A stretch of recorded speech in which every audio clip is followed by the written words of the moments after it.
with me.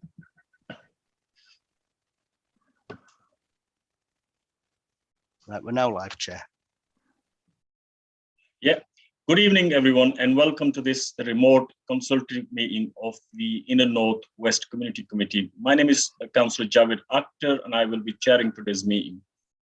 The Inner North West Community Committee covers the Headingley and Hyde Park, London and Woodhouse, and Wheatwood ward, and it is the committee where ward councillors have an opportunity to discuss and make decisions about services and priorities for the local area, and also consider funding applications regarding local community projects and youth services.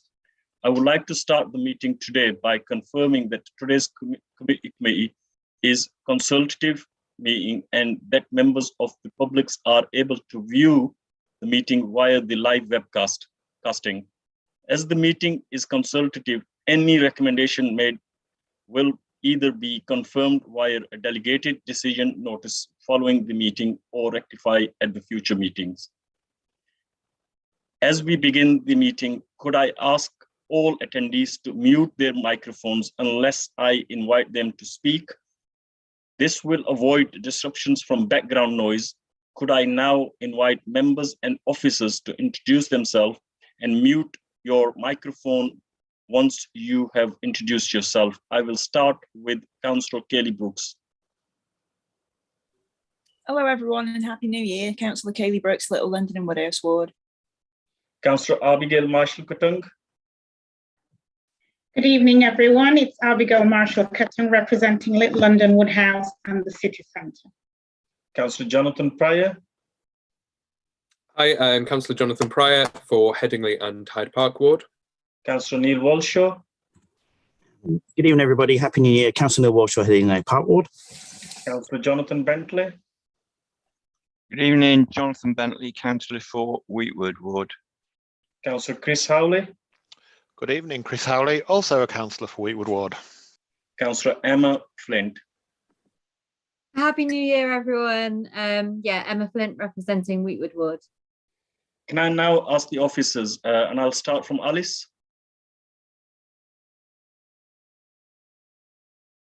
Hi, I'm Alison Sustakovsky. I'm one of the locality programme managers in the Safer Stronger Communities team. Marcia Cunningham. Hello, I'm Marcia Cunningham. I'm the localities officer for the Inner North West Committee area. Dan Cullum. Hi there, good evening everyone, Happy New Year. My name's Daniel Cullum and I work for Highways and Transportations within the operations team. And John Newton. Hi everyone, it's Chad Newton and I represent the Sustainable Energy and Air Quality team at Leeds City Council. Last but not least, Andy Booth. Good evening, Andy Booth, and I'll be the clerk to the Community Committee tonight. Thank you everyone for attending this evening's meeting. Moving to the agenda item number 1. Right, thank you, Chair. Under agenda item number 1, we have no apologies for absence tonight. Under agenda item number 2, can I ask members if they've got any declarations of interest?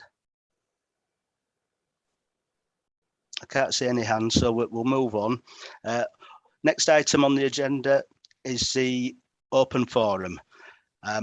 So while community committees are being held remotely, we have had to adapt the way that we conduct the usual open forum item. Following the publication of the agenda, we have publicised the meeting with the local community, and in doing so, I've invited members of the public to make written submissions in advance of the meeting so they can be read out to the meeting and considered as part of the open forum. Today, we've received 4 submissions for this meeting, which are all concerned with the areas of Hyde Park, Woodhouse and Headingley, and more specifically with problems around noise nuisance, fly tipping, antisocial behaviour and general waste issues generated by student households and the resultant impacts these have in the terms of health of the residents and the degraded physical environment of the neighbourhoods. 3 out of the 4 submissions are asking for councillors to take action against the universities who are bringing these problems to the Inner North West neighbourhoods and then ignore complaints made by residents. The submissions have noted meetings taking place over the years with regards to these issues and with no resolution, and ask, do the councillors agree that the responsibility lies at the doors of the universities who are putting status and profit ahead of their responsibilities to our communities? There are 2 additional questions from the submissions. The first one being a request for the noise nuisance service to be extended until 7 AM. The service is most needed between 11 PM and 7 AM, and there seems to be evidence that student houses that have been served with noise abatement notices are starting music from 3 AM when the service has finished. And also the final question is, what is the council doing to change the balance so more families can live and stay in the area? And it goes on to note that some streets have 80% or more houses in multiple occupation. Thank you, Chair. Thank you. I will open the forum for members to comment, and then obviously at the end, members probably will recall that at the last meeting, the idea came from Neil Walshaw that he will set up a forum to discuss about the antisocial behaviour issues. So let's have the members' opinion on this, and then obviously we'll move on.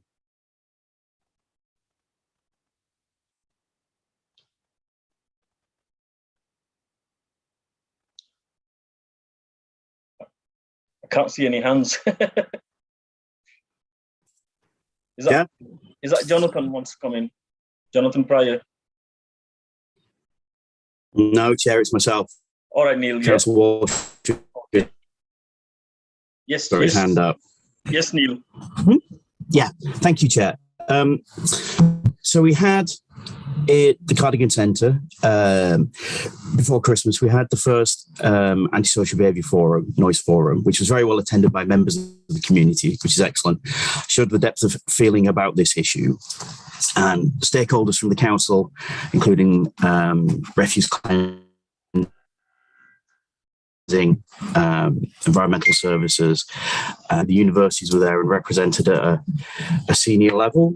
So that was important that the universities heard the depth of feeling in the community, and that was ably communicated by our constituents to them, which is all to the good. So it's worth reminding colleagues that over the summer into the autumn, we gain resources. Neil, sorry to interrupt you, but your voices keep breaking for some reason. Reception isn't there. Okay. Yeah. That's the quality internet here at the moment. Excellent. Well, just saying, Chair, we've obtained a 400% increase in resources from the universities to tackle noise and antisocial behaviour. Now, those are due to be fully in place early in January. That means they're getting an enhanced noise and antisocial behaviour service for the area. So I think we need to see how that works, and then we'll be able to work with colleagues at the university to improve the service if that's necessary. So I think that's worth stating. And then regarding, the last question that was raised. I mean, colleagues might want to come in on the rest of the noise and antisocial behaviour issues. That was just a brief update, Chair. But I think in terms of the population structure of the area, we introduced. It is extremely difficult. So you couldn't have in our area the huge change in tenure that occurred during the 90s and early noughties. We've safeguarded our community against that. We are looking at ways how we can shift the balance further. It is noted that all our schools are full, which is great. Our primary schools are full, so it wasn't the case 15 years ago. So I think the population structure is moving in to a much more balanced population structure. We are undertaking, and don't worry, this is not a long planning point, I promise colleagues, we're undertaking our local plan review at the moment. And the local plan review 1 is concentrated on climate emergency, which obviously we're going to touch upon later. But local plan review 2 will be touching on all types of housing, particularly affordable housing and HMOs. So we'll be examining policy options then, Chair. So I think we can bring further updates in due course to subsequent in the North West Community Committees at your pleasure, Chair, about those policies. Thanks. Right. Does anybody else want to come in? Jonathan? Yeah, I mean, I think I lost a little bit of what Neil said. I don't know what his internet's like over there. But I do think the main point is that we as councillors are taking this incredibly seriously. And we've had a lot of conversations where we've relayed those concerns to the universities, very serious concerns. Universities heard it firsthand, and the depth of feeling from residents at that meeting. And that's why we were pleased and are pleased that the universities are increasing their support by 400% to the area. I think we need to see how that goes. I think we need to see whether those increases are enough, but it is a moving picture that we will continue to monitor. Thank you. Anybody else? Well, if this is the case, I think the best approach would be to wait for the next meeting and see if we have made any progress. Am I right thinking here that the university are also working with West Yorkshire Police to employ extra sort of hours to combat the antisocial behaviour issues? I'll probably be able to highlight. There are 2 PCSOs that are funded to cover this. I don't know if you've seen, but Councillor Bentley's got his hand up as well. I can't see him. Jonathan? Oh, you're there. Well, cozy position as well. Sorry. Thanks, Chair. Yeah, thanks. Just very quickly, I was at the meeting, as was Councillor Howley, and I thought it was well attended, and people raised a lot of interesting points. Some of the things that residents have said to me afterwards was these aren't new issues. You know, they've been around a long time, and they've been raised with university and with councillors before. So, are there any things that the councillors have been doing that haven't worked, or are we just doing the same things again, just carrying on doing the same things? Well, I think the problem started from the lockdown, and while the students were around and people, yeah. No, I mean the problem's been a lot longer than the lockdown. Absolutely, but not as bad as it is now. Yes, Jonathan. Okay. Jonathan Pryor. I mean, Councillor Bentley, you've been a councillor longer than I have, so perhaps you can kind of say if anything you've done hasn't worked. I mean, what I would say is someone who does live in this area, it has got significantly worse since the lockdown. I know from literally what happens on my street. I live in the middle of Headingley. Yes, these are not new issues. This isn't something that has only appeared since lockdown, but it has increased in severity significantly since lockdown. And I think there are a few reasons for that. I think people have been locked away and were perhaps letting off steam, which doesn't excuse it at all, but is perhaps part of an explanation. Towards the start of when this issue started, this was when clubs and bars were closed as well. So there were far more house parties going on, although what we're seeing now is a shift in house parties and a return to that kind of pre-drinking and the noise happening before people are going out. So there is an increase, and I think we need to see whether the significant increase in the antisocial behaviour team that we'll be having, including a proactive patrol, which is entirely new, whether that has a difference. And I think we need to wait and see until that does have an effect. Okay, can I come back, Chair? Yes, sure. I accept all that, and yes, I think there's a few things that we've done in Wheatwood, in the little bits of Wheatwood that have those problems, and I understand. You know, I appreciate that it's not really the same scale, and it's a huge problem in the wards further south. But I think if we go back to looking at community committees right back to when I was first a councillor 10 years ago, and we had pretty active open forums then. Members of the public from Hyde Park and Headingley were bringing up these issues about noise nuisance parties and everything else. And you say we've now got proactive F12s, etc. We got some new stuff. That's really what I was asking. Is there new stuff going on? Is the university taking more responsibility, or do we need to be taking a different approach? I don't know what that is, but if we do, is that something we should be working on? Because nothing that the residents were saying at that meeting, that forum meeting, which was, well attended and really good. None of it was particularly new, and it might be increased a little bit in scale from COVID, but in principle, there weren't any problems. Yeah. Yes, Al.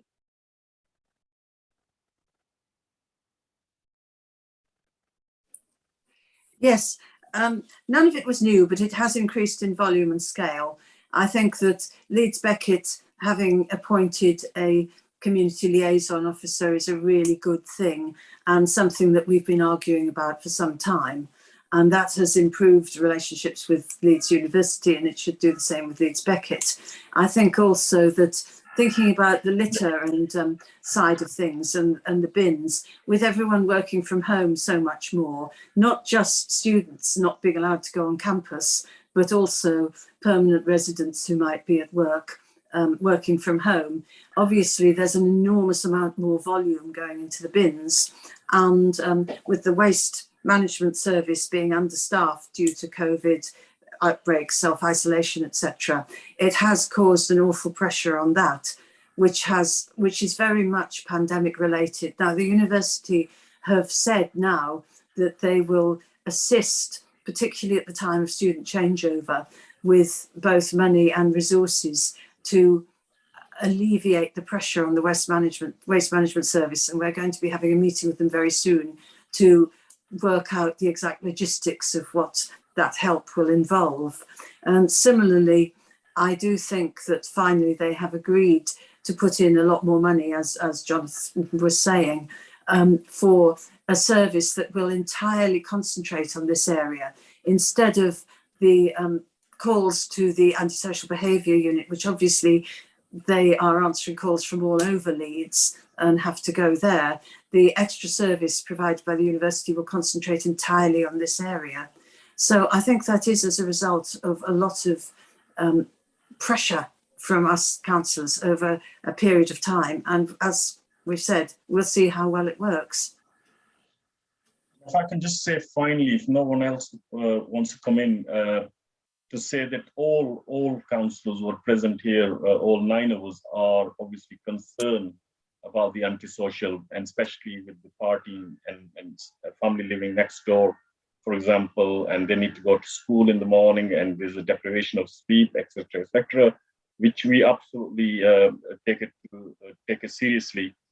Just to remind members that since I was a councillor last time, austerity has never been a part where we've lost so much money over the years. So surely, when we don't have the officers to manage some of the meetings, the forums that you were referring to, Jonathan, Councillor Bentley, what was the norm back in days is not anymore because of the funding issue.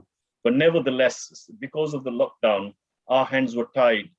We could not be out and about until recently. So there is a gap, and we are, as we all know, it was to do with the pandemic and so on and so forth. But before anything comes is our residents, and obviously we will be doing what we can under the power that we have to make sure that we listen to those residents and do whatever we can.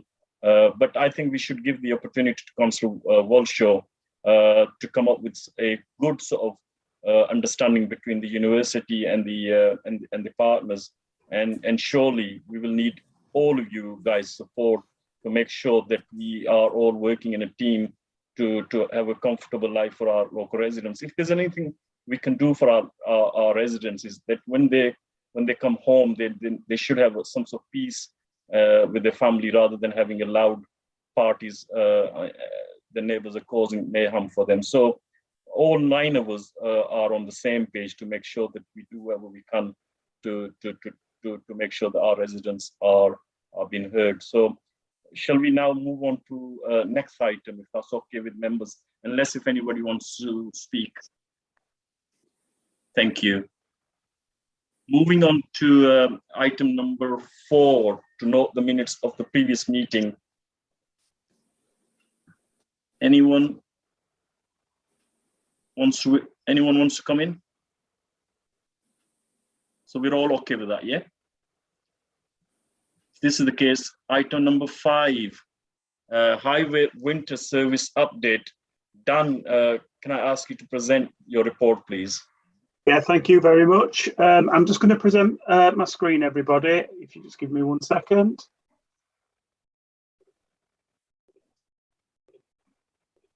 And can you just let me know if you can see that okay? Yeah.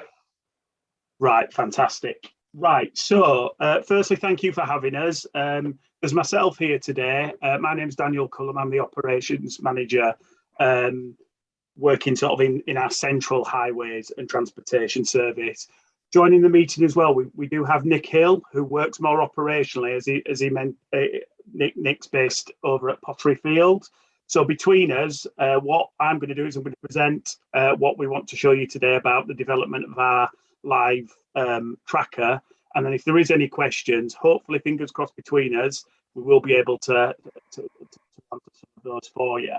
So what we'll do is we'll talk about our winter service plan, but I do want to focus on the live tracker, and I would like to give you a demonstration of that if that's okay with yourself. So our winter service plan is something that we look at reviewing every single year. Basically, it includes what the council's duty is as part of the Highways Act of 1980. It covers the gritting of roads, the refilling of salt bins, and obviously goes into sort of further snow ploughing and clearing, and what our responsibility is towards that. So just to set the scene a little bit, to deliver our winter service plan, approximately 30 trucks are on standby 24/7 from October to late spring. And we not only use gritting vehicles, but we also use snow plows as well, just to keep the network moving, to keep the highway moving. There's a couple of interesting facts on the screen there about our gritters on average travel sort of 51,200 miles during the winter period, which equates to driving around the circumference of the Earth twice. Between 12,800 and 16,000 tons of salt is used to grit the roads in Leeds. So, as just a little bit more to set the scene there, you can start to understand sort of the severity of the task that the team take on. This is just a very, very quick slide. It's regarding sort of how do we decide where to grit. How we decide where to grit is based on priority, and we try to categorise it. We've got sort of the resilient salting network, which covers emergency routes leading to hospitals and major infrastructure. We've got category 1s, which is the primary salting network, which covers sort of what we class as category 1 roads, bus routes, school links. We've then got category 2, which is sort of medium business areas, shopping areas, doctors, surgeries and medical centres, which a lot of those are covered on the resilient salting network, which is category 1A. And then category 3, we've got sort of the remaining roads that we do look to grit and treat during treacherous conditions. It just needs to be noted here that the council don't carry out any winter service activities on unadopted roads, and all the routes, all the primary routes and all the routes that are categorised within these categories shown on the screen are continuously reviewed as the highways network changes and alters.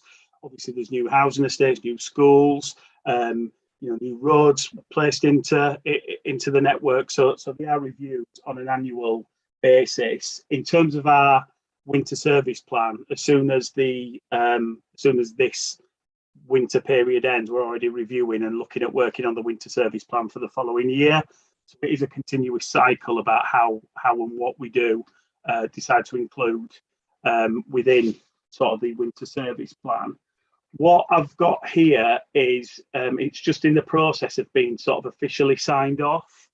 we've put together a bit of a chart, which I think as councillors you may find useful to share with constituents, and I'm happy to share it once it's had the official sign off about, you know, it's a process flow for people to understand, you know, if and when, and if not, their particular road is gritted.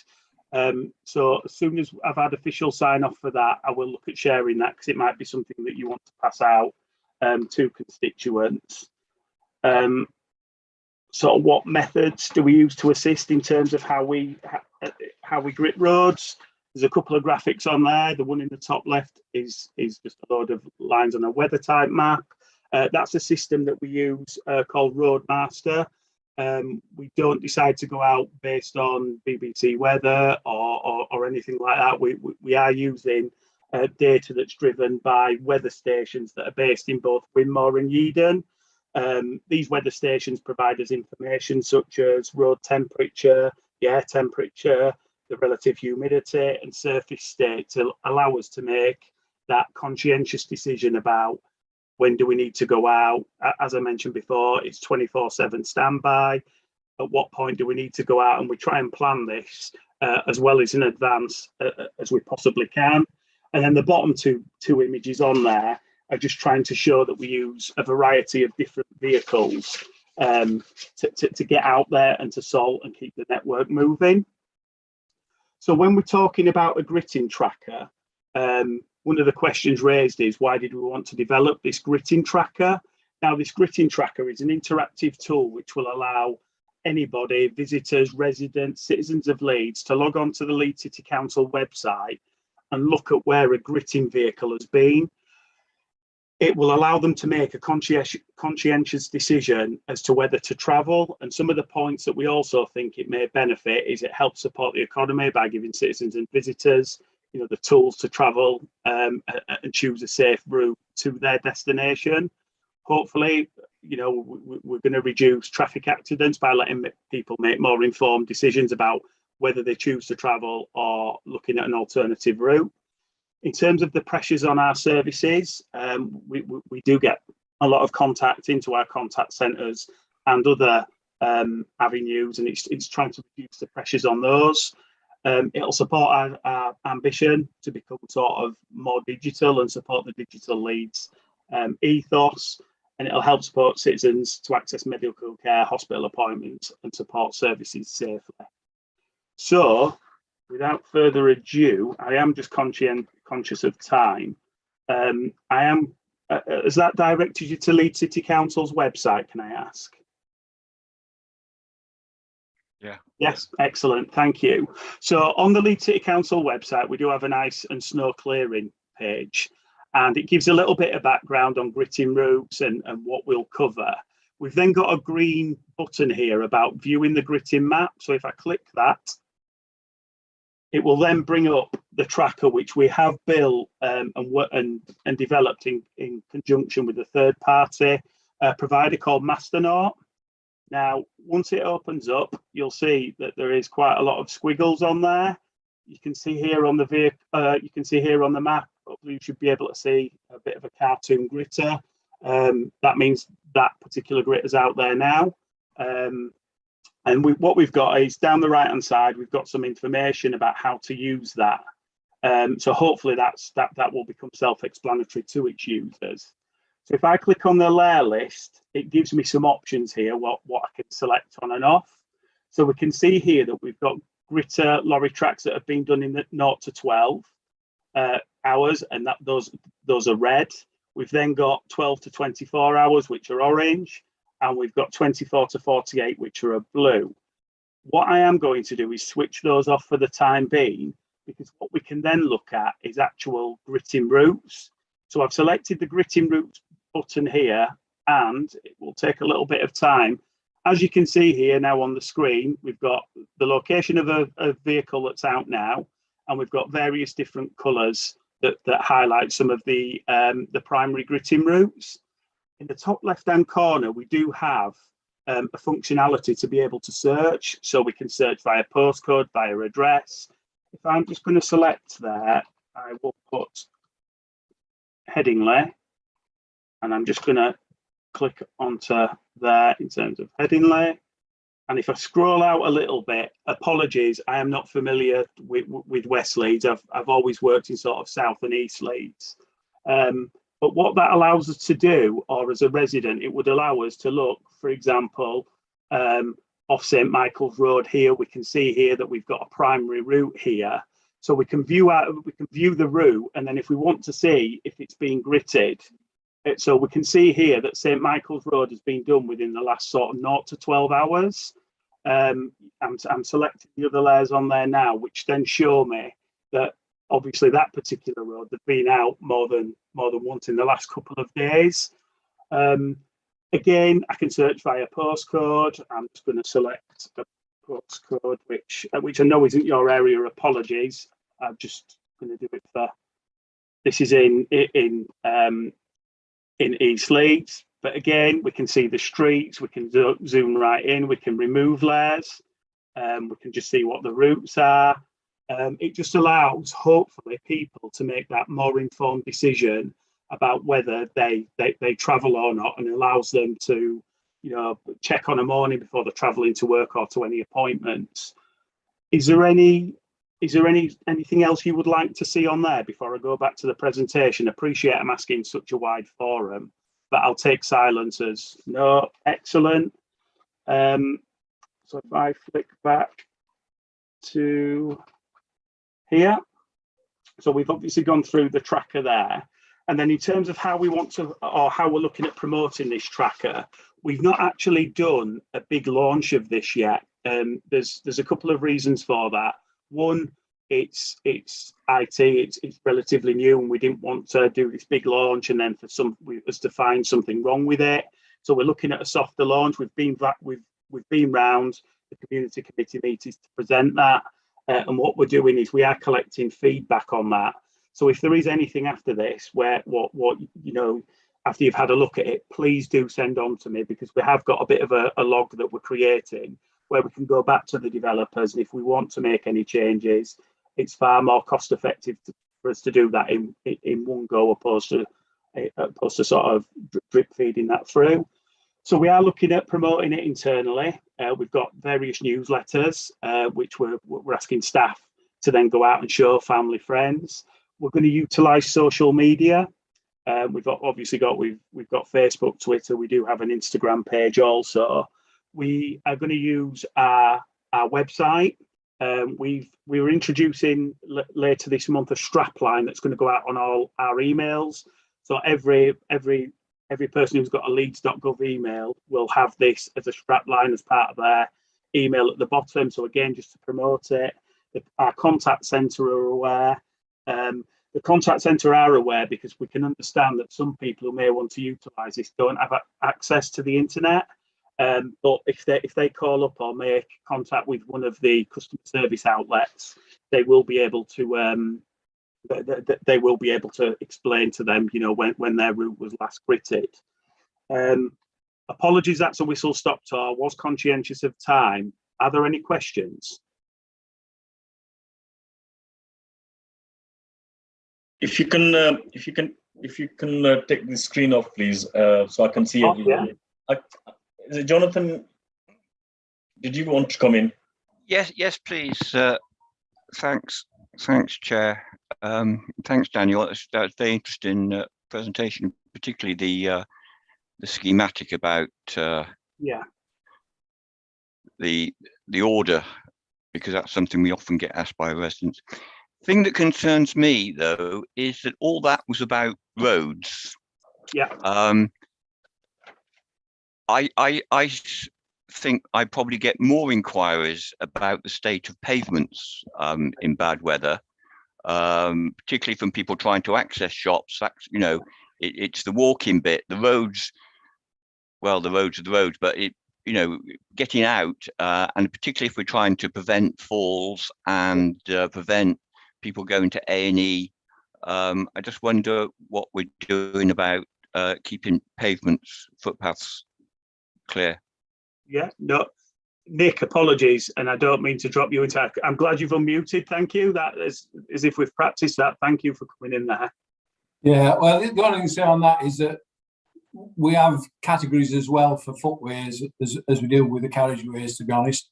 And a category 1A is a prestige walking zone, which is prestige areas exceptionally high usage, city centre, pedestrian precincts. And they're categorised the same as carriageways are. And primary walking routes, busy town centres, and the likes. And you'll generally find that if we do a grit, the primary route, then we'll do the primary shopping areas as well. But then depending on how long the period of bad weather forms is then dependent, the same as with a category 2 road, what gets looked at after that, in all honesty. When temperatures fall to a severe level, then obviously that's when we look at them.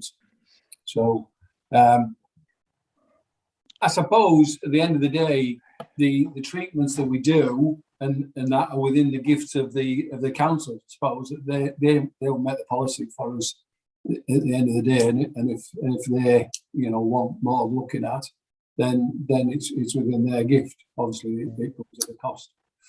Can I come back on that, Chair? Yeah. Because if we take like the estates roads, the estate roads are probably, if they're not near a school or hospital or doctor's surgery, etc., they're probably way down on the priority. So the roads aren't gritted, so people can't get out in their cars, so they want to walk. But if the footpaths are on the same priority, they can't get out and walk either. So shouldn't we be looking at different priorities for footpaths where we don't necessarily clear the roads, but at least people can get out and walk and get to work and school and whatever? Yeah, I mean that's a fair comment, and it's a fair thought to think that might be the case. But like all things, there's a limited budget, and that's divvied out as it is at the moment. There's nothing wrong with saying that that's the way it's always got to be, and if there's enough feeling that we should concentrate on other areas as opposed to some of the areas we do, then that's something that can be reviewed and looked at. But at the moment, you're right, the state roads and the state footpaths are secondary as opposed to where the main risk is perceived to be, I suppose. And it's a risk-based operation at the moment. Well, yeah, there is no risk if you're keeping people in their houses. But the whole point is not having the roads and the footpaths in the same area. Is it something you can take back as a feedback? Well, I don't know if it's a feedback from the meeting generally. It's a feedback from me anyway. And it's not necessarily going to cost you more. It's just meaning you do things in a different way, with a more customer-centric approach. Yeah, and I think the other thing to consider is there's a lot more of estate roads than there are of priority shopping areas and in those areas. So there's a lot more coverage, a lot more area to cover with those. But I have come prepared with notes to take back notes and report back to people on what the feelings are and what people's concerns are. So yes, I will report back that there is some concern. Okay. Thank you very much. Thank you. Neil, your hands is up. Neil Walshaw? Yeah, thanks. Yeah, thanks, Chair. Just a couple of points. Are you going to touch upon, Nick? You're going to put you're going to touch upon grit bins at some point, Dan. The process for getting grit bins refilled and that. But the other thing is, it's a really interesting online service for gritting. I think it'd be a very, very useful resource for constituents. In terms of marketing, it's always a problem for us, isn't it? Because we don't have the biggest budgets in the world. But I do know from my social media that a lot of councils, and I don't want to divert the meeting down any sort of avenues of hilarity, but a lot of councils do generate a lot of attention for their gritting service by naming their gritters. And I must confess, I actually don't know if we do this in Leeds. So the question is really, do we do that? And if we don't, we could build that into social media and whatnot. And I just let that open to you. But we've had a few inquiries in Headingley about refilling grit bins, and where residents open grit bins and it's full of, you know, pizza stuff and whatnot and that kind of thing. If you could touch on the process of that'd be really helpful, as well as the naming the gritters. Yeah, not a problem. So in terms of naming the gritters, it's really funny you should come up with that, because we've done some analysis. There's various different councils across the UK that do the exact same thing. You get some weird and wonderful names coming out there, which are fantastic to read. We have developed, let's call this phase 1 in terms of it's a soft launch. Let's make sure it's working. What we have done is we've actually drafted, in terms of future planning for next winter, is about looking at naming the gritter. Can we get some local school children involved? You know, can we get some pictures of greater designer grit? You know, just something to raise the profile and create that more community ethos. So I'm really, really glad that you've mentioned that, because that is something that we have got in terms of phase 2. In terms of grit bins, it is something, yes, that we do get a lot of inquiries about. I didn't show you, maybe I should have done. On the actual gritting tracker there is the functionality to pick a grit bin as a layer. And once you do that, it does show you where your local grit bin is. Now, just so I'm very clear with this, what it does show you is where the local highways grit bin is. So the ones that are funded by obviously local members and housing grit bins aren't placed on there. And I've already taken that back, and it's registered on the log about, can we do that? In terms of the refilling of the grit bins, Nick may know a little bit more. My limited understanding of that is they're not done on a rota basis. They're done as and when we're not gritting the road and keeping the network moving. There is the functionality on the website where I showed you on the ice and snow page. There is a grit bin option there where people can report an empty grit bin, and they can, you know, anyone can do that. Nick, I don't know if you've got anything to add about grit bins. We generally go around and fill all the council highway grit bins before the season starts, and that's usually October when they get filled. We're actually in the process of doing a refill at the moment, because during the period of Christmas and that, when some of the lads in, but obviously we can't get materials, and that's it's a useful task to do, to top them up. But again, the bins that councillors own or have, if you want them filling, then you need to go through the SaltProv email address to notify them, and then they will organise it, and it will need an order with it, I suppose, to cover the cost of replenishing councillor bins. But we can certainly circulate that email to the councillors present tonight, so they've got the correct format to put them through. If they go through individual officers, there's always a chance that they'll get missed or lost somewhere along the way, and it's a proper recording system through the SaltProv, and that's the appropriate method to use. As far as requesting salt bins, there's a process as well on the website, I think, for requesting a salt bin. And just to give you a quick indication, is that when we assess them, we'll get a request in, we'll look to see whether it's been assessed previously. If it has and it's failed, then we notify back that it's failed an assessment. If it passes an assessment subsequently, it's never been assessed previously, then it will be granted a grit bin. And the criteria down to slope, other circumstances on the street, whether it be schools, old age, pensioners, housing, sheltered housing, that type of thing, and also footfall as well. So those take into account, and then the scoring dictates whether it meets the criteria or not. It isn't down to individual thoughts. It's a process that follows through. And at the end of the day, if there is funding that the councillors have access to, that if they disagree and feel that it does warrant it, then there is the ability for councillors to fund their own grit bins in certain locations. But again, that's available. But I would hope that the criteria should be met if it's a location that people have concerns about. Right, thank you. Are there any other questions for either Dan or Nick? If not, can we thank both of the gentlemen for attending this evening's meeting? Thank you. You're more than happy to stay, but obviously you don't have to. No, it's okay. I've got a tea waiting for me. So.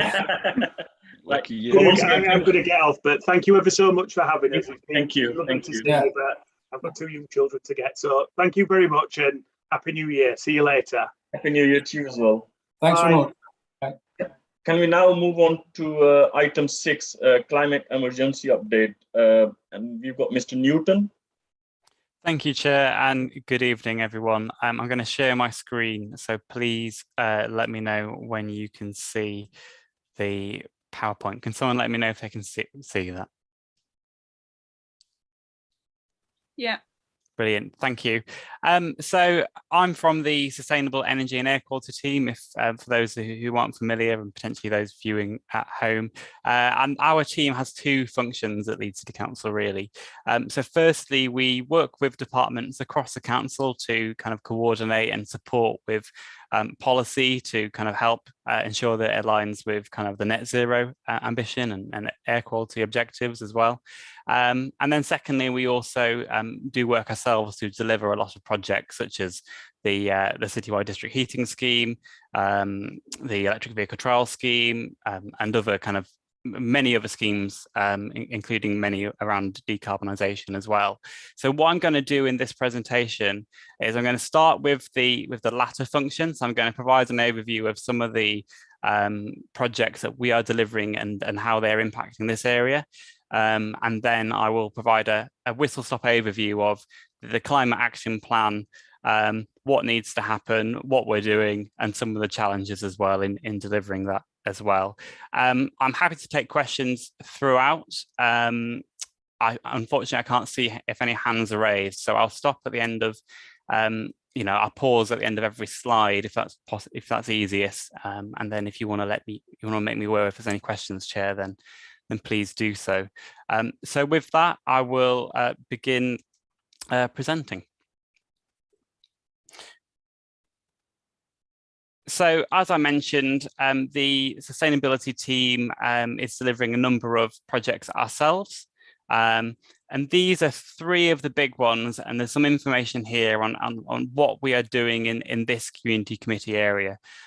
So firstly, we've got the public sector decarbonisation scheme, which, as you can see, is installing a range of decarbonisation measures that kind of improve the energy efficiency of public buildings, and at Rosebank installing heat pump and solar panels as well. So across the city, we're investing 25 million. This is only the first tranche of the funding, and we're hopeful to get some more in the not too distant future to be able to benefit even more public buildings. But it's a fantastic scheme that is making a real difference and saving kind of thousands of tons of carbon from the council's own kind of carbon footprint. And as part of that work as well, we're also connecting many of the public buildings in the city centre to a district heating network, which is waste powered, low carbon heat, which is much lower carbon than taking it from, using gas boilers, for example, and actually helps ease some of the pressure on the grid compared to using electrical systems. So you can see the buildings in this area that are benefiting there. Secondly, we are doing a kind of a big push at the moment to make sure we are maximising take-up for this second scheme, which is around improving the energy efficiency of private sector housing. So homeowners on low incomes are still eligible to receive free solar panels or insulation if they live in a particularly inefficient home and have a household income of £30,000 or less. So we're really keen to promote that as well. And we've had some fantastic take up, but that scheme is live until the end of March, and there's still opportunities for people to get involved.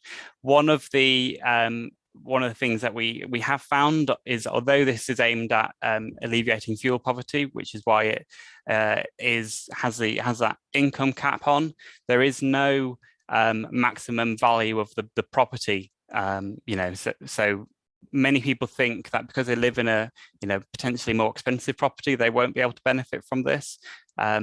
But if they have a very low income, potentially pensioners, for example, then they can still apply for the scheme. And if they're not sure about what the EPC rating of the house is, we can do all the checking for that. So we're just really keen to promote the scheme to people that might be able to benefit from it. There's also a second part of this scheme as well, which I think is less widely known about. But it's actually that landlords who have kind of inefficient properties with low income tenants, they can also benefit from the scheme.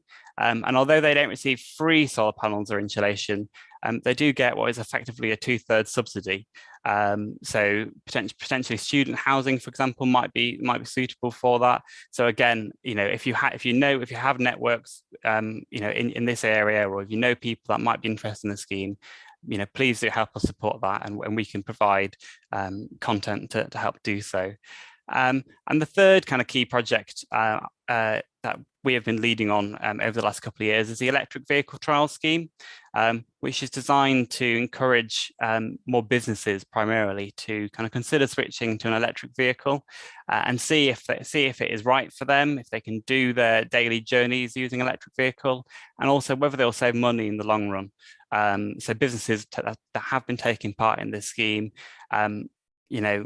they get a report at the end of it, because it's fitted with telematics data, so they can see exactly how much they will save. So it's been a really popular scheme, and I know it's been used by some organisations in this community committee area, including charities, and Hyde Park Source is one of those that springs to mind, and we've done some photos and case study work with, but also Leeds Baby Bank and some others, and we and it has.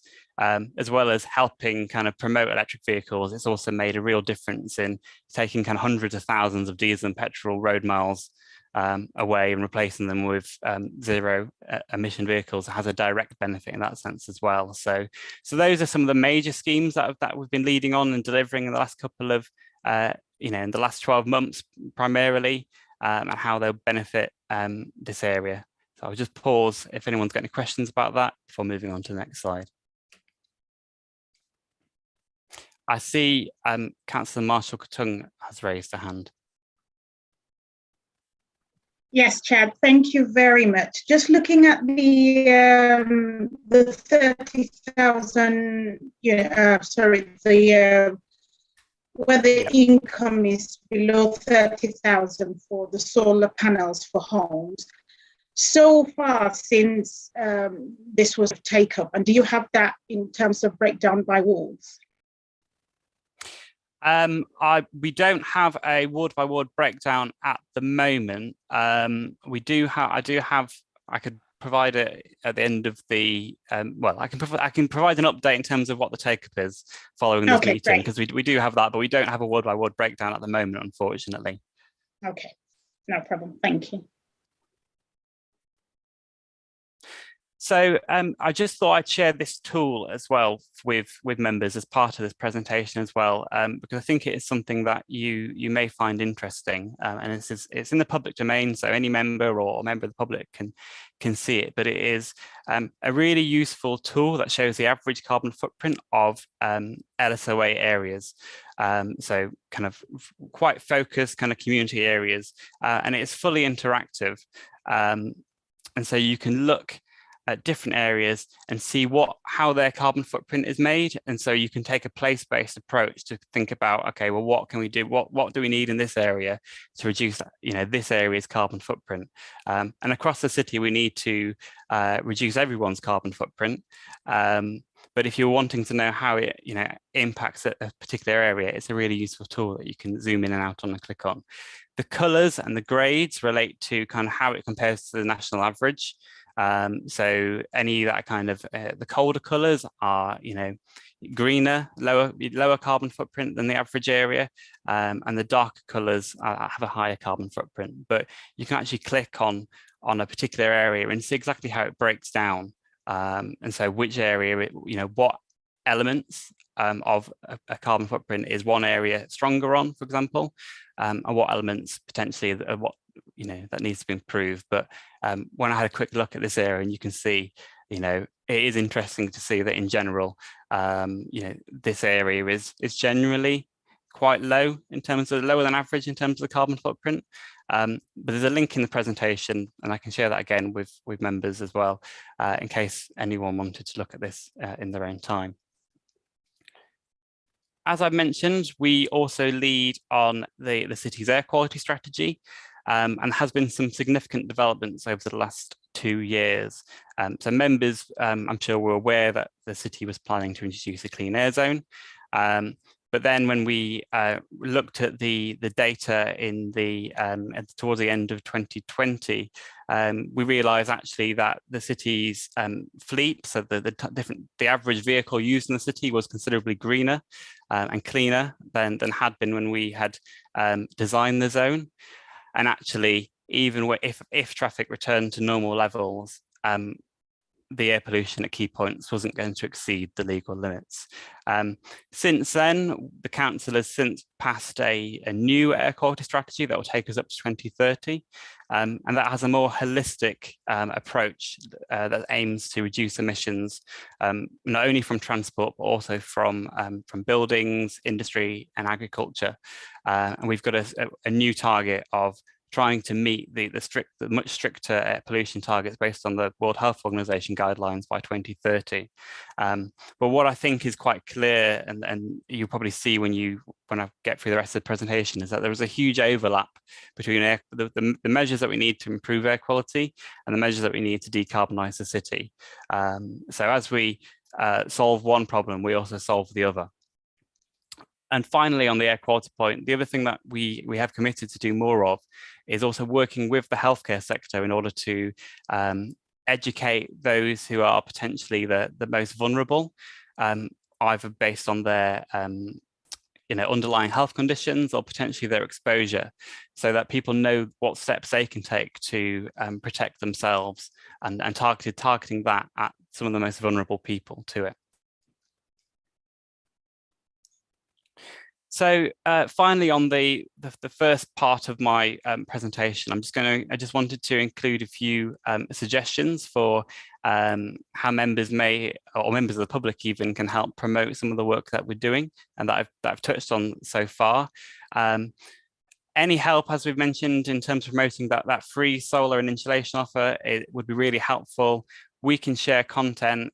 We've got it on our website, we've got it on our social media already, but we can send anything else that you might need to help promote that, because that scheme is running for another 3 months. We've also got a free electric bike trial scheme where people can, if they take regular journeys across the city, by car or transport at the moment, but be interested in seeing if they could do that on an electric bike. We've got the content, we can help promote that. And that would be fantastic. I will touch on this a little bit later on in the presentation, but we are also doing lots of work to trying to increase the city's tree canopy cover. And we're recently, we're about to launch a landowner engagement campaign with landowners, anyone that wants to plant trees on their land, and the White Rose Forest Partnership is a one-stop shop really for all the support and advice that landowners or farmers might need for that, so helping us promote that. And then finally, we have a monthly newsletter that gets sent out regularly, which provides an update on not only what the council is doing on kind of climate action, but also on what some of our partners across the city are doing. And that's been really popular. It's got a growing number of subscribers. So again, I'm happy to share the link to that as well. And finally, we also promise to promote some of the work that Leeds DEC are doing to pilot community climate action training. And they're really keen in more areas that are interested in piloting that. So I can connect people to them if that is of interest. So that's the first part of the presentation. That's focusing on kind of some of the schemes that we're delivering. I'll take another pause there in case there's any questions about that before going on and giving a brief overview of kind of the more holistic look at what we're doing across the city. If you can take the screen from the screen so I can see people if there are any hands up. Thank you. Anyone wants to ask any question or any comments? No? Pretty straightforward. In that case, fab. Okay, No, I will. yes, can we thank Chad for his attendance, please? Thank you. Oh, do you want me to provide? Okay, I've got a bit more of the presentation left, which can provide an overview of the climate action plan and the work that we're doing, or I can stop it there. It's up to you, Chair. It's up to members. Chair, Yes. Chair, if I may, there's quite a lot going on in the climate action plan. I think it'd be really useful for members to hear it, and also members of the public, if that's okay, Chair. That'd be really helpful. Yes, Don. Okay, I will present my screen again. So you should all be able to see that by now. When the council, as members of the public will probably be aware, has declared a climate emergency, and we've set a target of wanting to work towards becoming a carbon neutral city as quickly as possible and by 2030.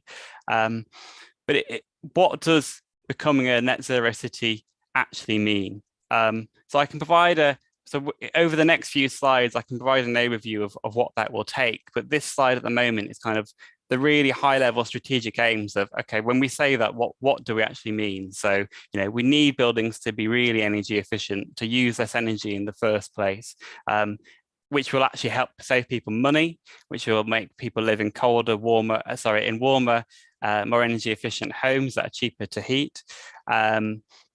And actually reduces the demand on the electricity grid, and it also makes us a more energy secure country. We need people to kind of phase out the non-renewable heat and power sources in a resilient way.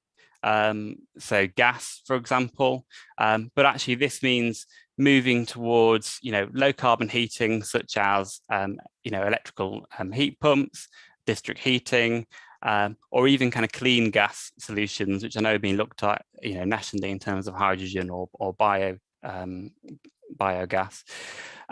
We also need people to travel in a cleaner way, either by changing the way that they travel, such as walking and cycling, or using public transport more often, or using cleaner technologies to travel, such as zero emission vehicles, such as electric cars, for example. We also need to change the way that we have our economy, so that it isn't based, so that when we buy goods, we are recycling things and using what's called a circular economic model, which is one which isn't based on extracting goods out of the ground and creating new things and throwing them away. We need to reuse, reduce and recycle, which everyone is very familiar with. And I know there is some great work going on by local organisations such as the Tool Library in this particular area in LS6. We also need to make our industrial processes much cleaner and capture the emissions that they put out before it gets into the atmosphere. And we need to protect and restore and create more what we call our green and blue spaces, such as woodland and our rivers, because we know that the more biodiverse an area is, the better it is at capturing carbon. And there are also many other reasons. Spending time in green spaces, for example, that helps improve our health and well-being. It's been proven, and there are also economic benefits to doing that as well.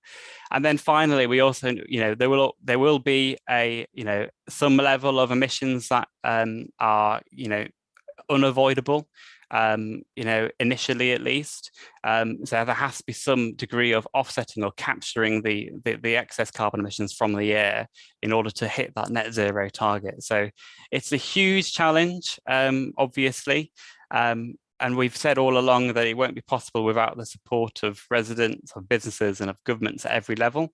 But councils have a huge degree of influence. We have many levers to pull ourselves, and we can also convene many parties and communicate the changes that are required. So when we talk about becoming a net zero city, these are the kind of aims that we need. And I would also finally draw the connection between tackling climate change, which is one of the council's strategic priorities, which obviously the best council plan underpins. But it also is very closely integrated with the other two strategic priorities, such as improving health and well-being and, facilitating inclusive economic growth. Pretty much all of the ways that you tackle climate change have an impact on health and well-being, and generally and economic growth, in fact. And more often than not, it is a positive one. And actually, a lot of the measures that we do when we tackle climate change help to improve the quality of life, whether that's by reducing air pollution, making it easier for people to travel actively, or saving money from heating bills, for example, which is particularly salient at the moment. So that's it. That's an introduction, I guess, to what we're trying to achieve. So now I can provide a kind of a sector by sector, but I'll just do this quite quickly as well.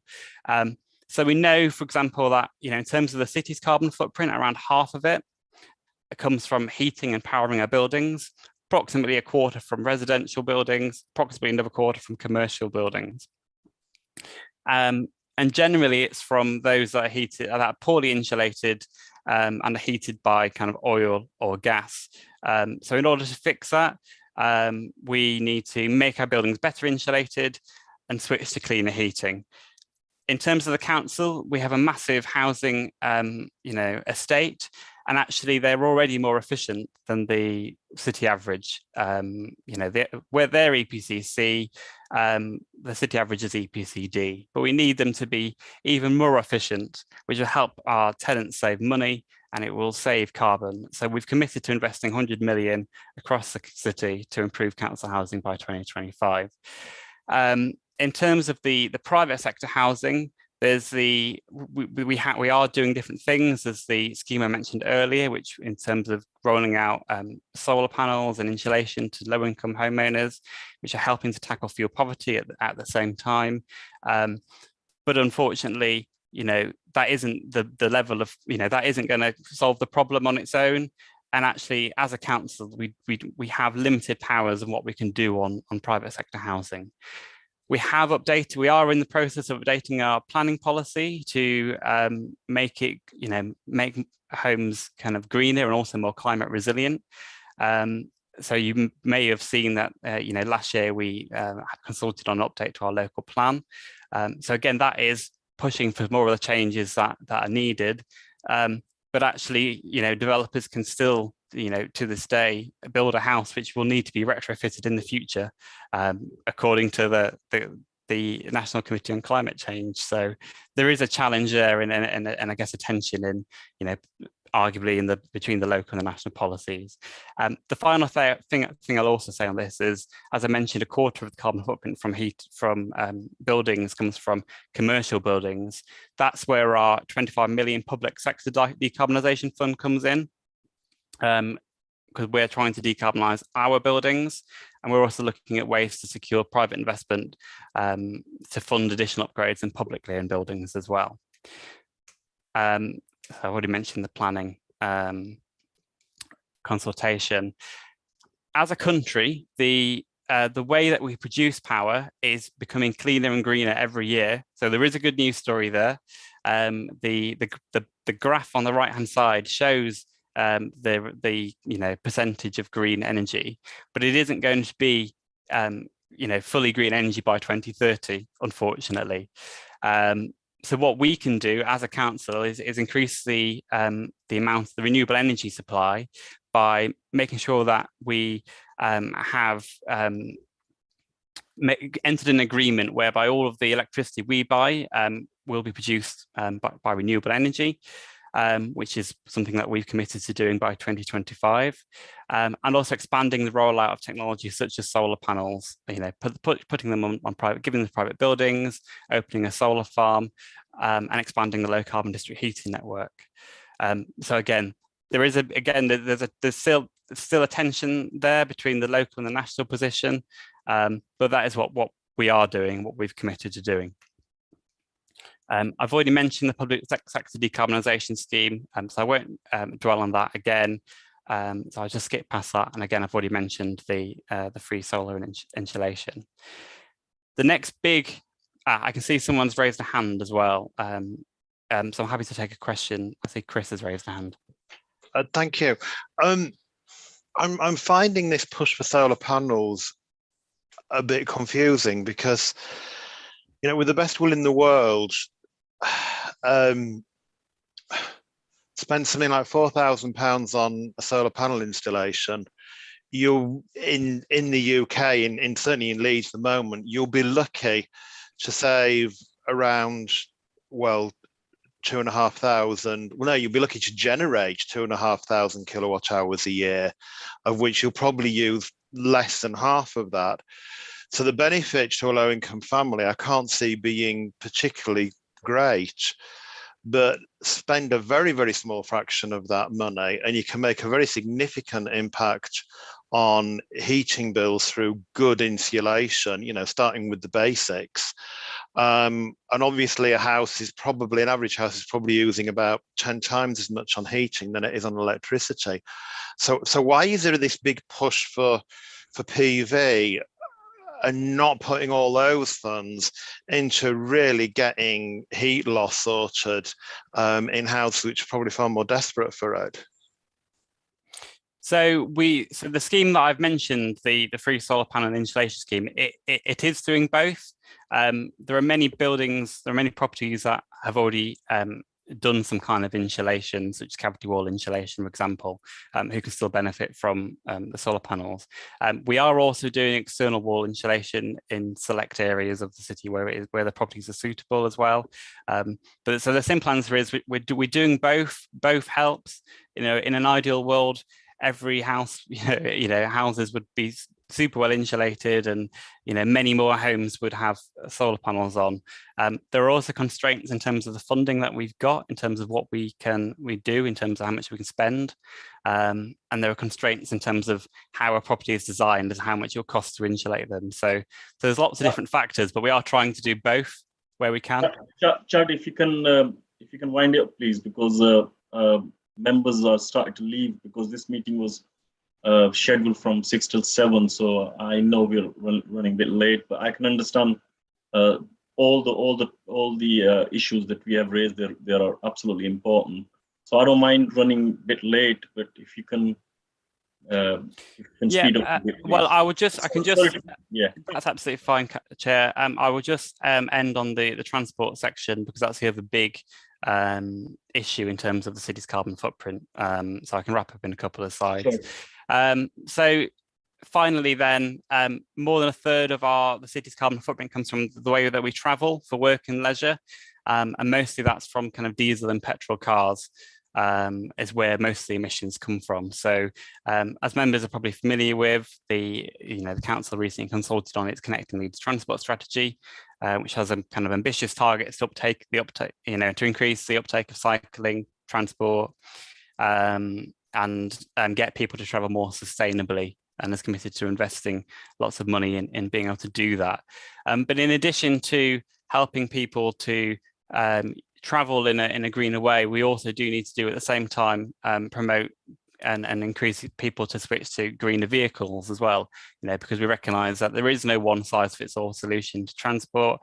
There will still be some people using vehicles, and so we need to make sure that they're using greener vehicles. And actually Leeds is a really good story to tell on that. In the last 12 months, the number of plug-in vehicles in the city has actually doubled, and it's accelerating way quicker than the national average in Leeds, thanks to some of the work that we've been doing around electric vehicle trials, around discounted car parking and council car parks, and also the work that we're doing to improve the infrastructure. So there's lots going on that. Colleagues in transport have, and working with the combined authority and the transport companies have launched the core network. We've launched the UK's first solar powered park and ride.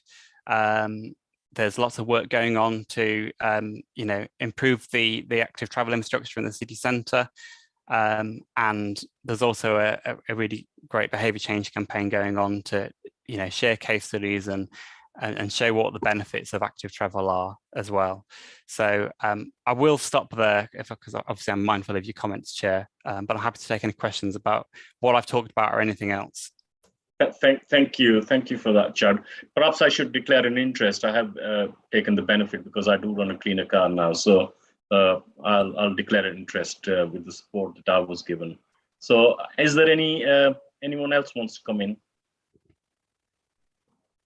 No.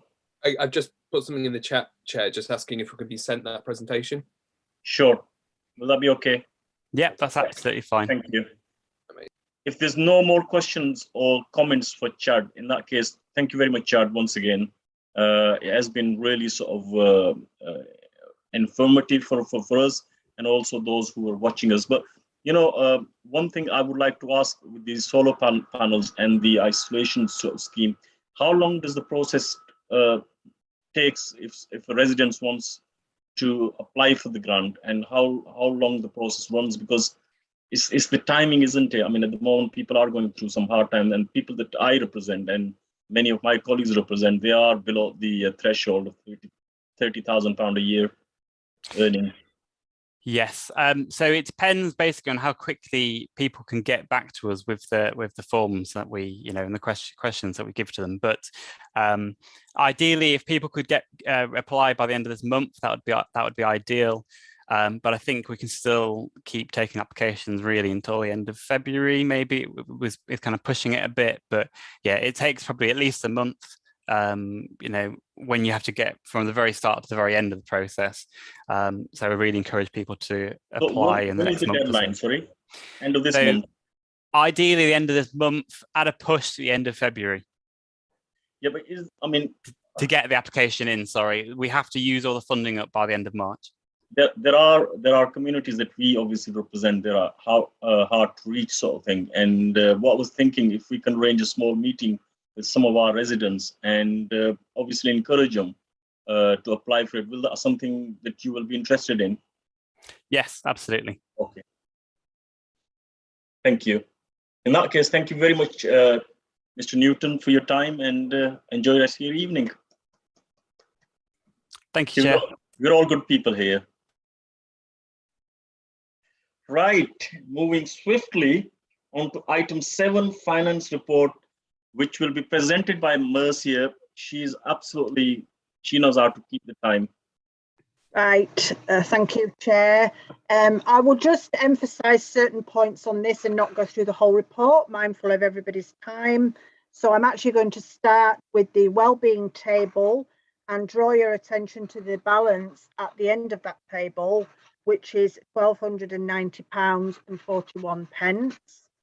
And I also wanted to draw your attention to the 3 ward COVID pot balances. So Little London and Woodhouse ward have now got £3,414 in their pot. Headingley and Hyde Park ward have still got £4,500 in their COVID pot, and Wheatwood ward have £2,120 in their pot.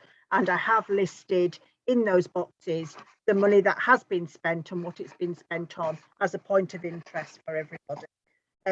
So moving swiftly forward in this to the small grants and skips fund, the reason for that will become apparent immediately, as the balance in that fund is actually minus £1,400.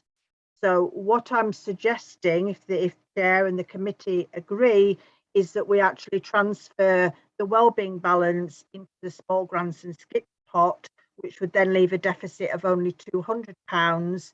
And as an addition to that, if we use £100 from the engagement pot, we will then have a zero balance in both, which is better than having a deficit, if that's agreeable to everybody, just as a way of tidying up those figures. Are we happy with that, members? What Marcia just suggested makes sense? Yeah. Sorry, can I ask a question? Marcia, when you say you'll take from the wellbeing fund to clear the 1,400, that's 1,400, I take it. That's correct, yes. Yes, so how much are you taking from which pot of the wellbeing fund are you going to take? We will use the balance in the wellbeing, which is the large grants balance, to clear the deficit.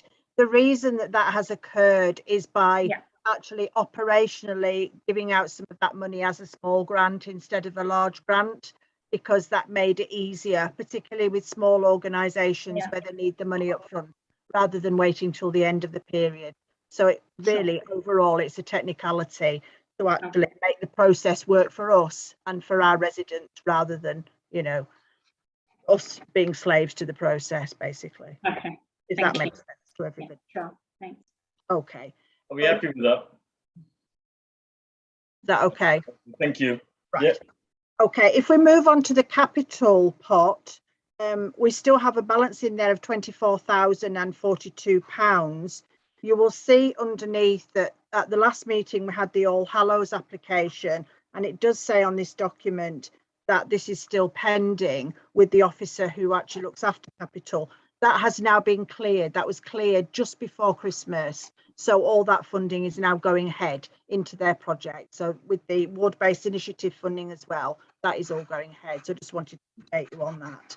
We have one application in this capital pot, which went to the HAP board, and it's for a lighting project in the Raynor Garth area in Wheatwood Ward, which is about the installation of one lighting column behind the garage area, which is to provide a safe place to park cars for residents and visitors to the area, and also to serve as a deterrent for unlawful activity in ASB, which I believe has been a problem in the autumn.